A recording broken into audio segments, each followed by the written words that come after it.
Elle pourrait s'appeler Virginie.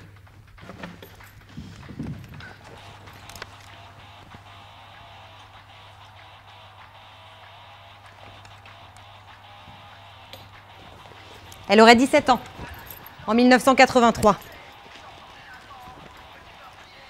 Elle aurait quitté la Bretagne avec son amie Catel pour connaître la vie des squats à Montreuil.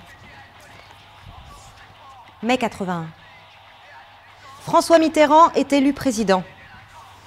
Les socialistes sont au pouvoir. Robert Badinter est garde des Sceaux.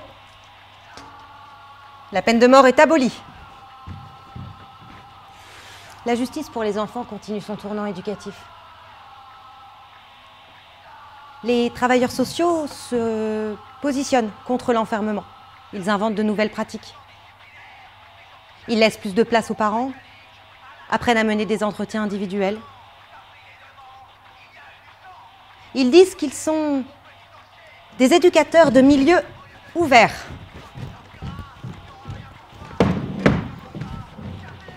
Bonjour Virginie. Tu enlèves ta musique ? Tu enlèves ta musique ? Il va falloir qu'on te parle. Tu peux enlever ta musique ? Bonjour Virginie. Tu t'appelles bien Virginie ? Ça fait longtemps que t'es partie de chez toi ?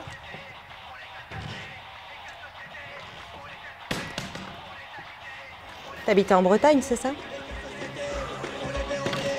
Pourquoi t'es partie de Bretagne ? Tu te rends compte que tes parents doivent mourir d'inquiétude. Petit bourgeois de merde. Vous étiez proche avec ton amie Catel. Et Catel, donc, c'est après le squat de Montreuil qu'elle a décidé de reprendre ses études, elle. Elle a décidé de me lâcher, ouais. C'est les Berruviers noirs que t'écoutes. Riez. Hein ? Riez. Deux ? Rien. Tu sais, je crois que même eux dénoncent la drogue. Ça te fait rire. C'est ce qui te fait rire. Rien. Toi. Qu'est-ce que tu voudrais faire, toi, comme étude ? Hein ? Qu'est-ce que tu aimes ? C'est la crise, le chômage des jeunes, tout ça. Chaque année, 150 000 jeunes arrivent sur le marché du travail sans aucune formation. Conséquence, ils ne trouvent pas d'emploi. Mais tu en penses quoi, toi ? Ce que j'attends de lui n'est pas de mettre en œuvre je ne sais quelle forme d'austérité nouvelle. Tu sais que c'est très compliqué aujourd'hui de travailler. Sur 2 millions de chômeurs, 1 million sont des jeunes de moins de 25 ans. C'est un paradoxe à l'heure où nombre d'entreprises cherchent des salariés qualifiés et ne les trouvent pas.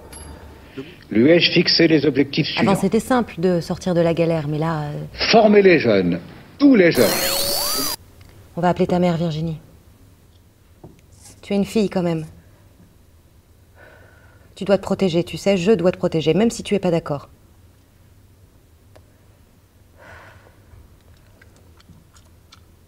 Tu es consciente que si on t'avait pas retrouvée, là, tu serais probablement morte. Est-ce que tu le sais ? Peut-être que c'est ce que tu veux mourir ? Et t'as pensé à tes parents, aux gens qui t'aiment ? Tu t'en fous, en fait, c'est ça ? Tu t'en fous ?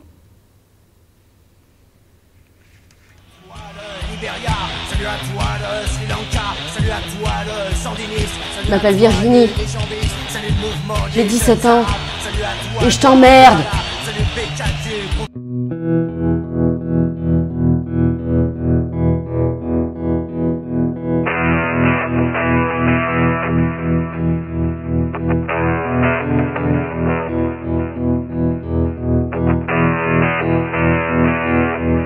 Dans ce portrait-là de Virginie, Virginie, elle marque vraiment une désobéissance affirmée à des normes précises du travail, du logement, à la fois pour vivre autrement, voire habiter autrement.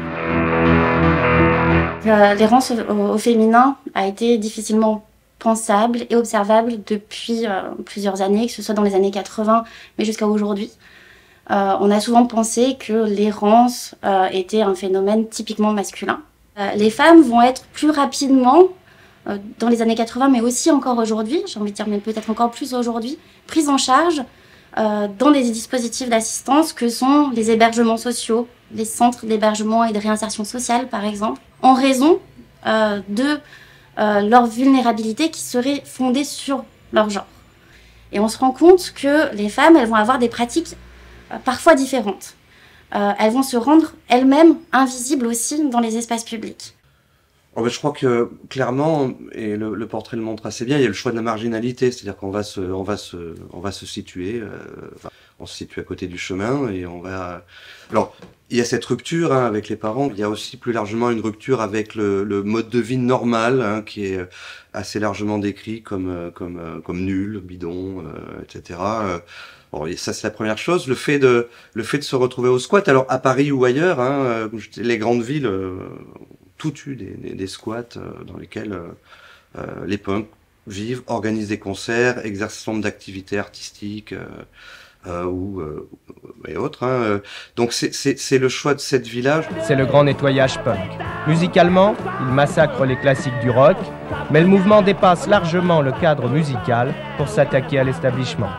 Johnny Rotten déclare alors « Nous ne nous sentons pas disposés à chanter des chansons d'amour au milieu des queues qui se forment devant les caisses de chômage. » On pourrait parler peut-être de squats militants, donc qui ont été très importants aussi au sortir après les événements de 68, où l'idée c'était plutôt de construire un espace de vie différent, dans une opposition, dans des formes de résistance et de revendication contre le système, contre la société, contre un certain nombre d'institutions, qui a été très important d'ailleurs dans les années 80 aussi, qui s'est entremêlé avec le mouvement punk, avec la culture alternative. Le second type de squat qu'on pourrait repérer, ça serait les squats qu'on pourrait dire de pauvreté, où là c'est vraiment la question du droit au logement et puis même d'une survie économique pour essayer de trouver un toit.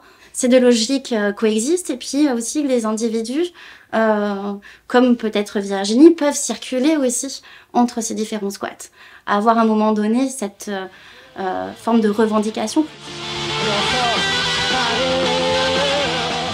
Ce qui est au cœur du punk, au-delà de la musique, c'est de toute façon on va le faire. On va le faire. On a décidé qu'on le ferait, donc on le fera. Et je pense que c'est un point important, et surtout vu du point de vue d'une fille, sans doute, plus important encore, parce qu'il y a ce choix de dire rien ne m'arrêtera. Être punk, c'est ça, je pense. C'est cette force qui consiste à dire j'ai ce projet-là et de toute façon j'y vais. Peu importe les risques, peu importe les... C'est un choix assumé. Et encore une fois, quand on lit entre les lignes de ce portrait, c'est ce qu'on voit aussi. Il y a un choix assumé. Il y a un choix assumé. D'ailleurs, dans le dialogue, oui, mais quand même, t'es une fille. À la fin, on sent quand même que on revient sur ce côté un peu moralisateur et aussi très genré. Mais en réalité, en amont, on sent bien qu'il y a eu ce choix. C'est-à-dire que bon, peu importe, à 17 ans, une fille, je pars sur la route. Voilà. Et être punk, c'est ça, clairement. Ça fait partie de ces décisions, de ces choix assumés. Alors, la place des filles dans le punk, c'est une place qui est, on va dire, subalterne. Et c'est un vrai paradoxe. On aurait pu penser que le punk, en tant que mouvement qui se positionnait contre tout, contre l'establishment, contre la société patriarcale, allait laisser une place plus grande aux femmes. Et en fait, il n'en est rien du tout. Au contraire. D'ailleurs, c'est la place standard des femmes dans le rock. On constate que quand on fait un peu de terrain, les femmes, elles vendent les billets à l'entrée du squat. Elles s'occupent des bières, elles nettoient, mais elles sont rarement chanteuses. Moi, j'ai fait un peu de terrain dans un squat qui est le squat de la Miroiterie. J'avais été très frappée par le fait que les jeunes filles, voire un peu plus âgées, étaient très engagées. Enfin, par exemple, bon, c'était des filles qui se droguaient beaucoup, donc corporellement, elles étaient encore plus usées que les hommes. Elles étaient très maigres parce que je pense que la dope, ce qu'elles prenaient, elles mangeaient pas et c'était anorexique. C'est un monde qui est quand même très violent.